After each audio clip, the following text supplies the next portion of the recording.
ano yung isa sa pinaka-proudest moment or achievement mo sa company niyo ngayon?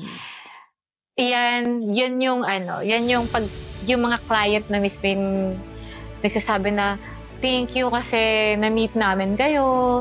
Thank you kasi tinulungan nyo kami. Thank you kasi nandyan kayo. Parang yun yung pinaka-proudest moment ko eh. Parang pag sinabi nila yun, meron pa minsan na, Miss Tony, thank you. Parang hawakan pa nila yung kamay. Parang, thank you. Sobrang nakaka-proud na yun yung mga proudest moment. And yun nga, kapag nire-refer na nila kami sa clients, syempre, yun na yung balik.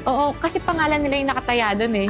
Di ba? Parang, para ikaw, di ba hindi naman tayo basta-basta nagre-refer ng kung sino-sino lang. Kasi nga, pangalan natin yung nakataya doon. Pero sila, nire-refer nila kami, tinataya nila yung pangalan nila para sa amin. So, ibig sabihin, they really appreciate us.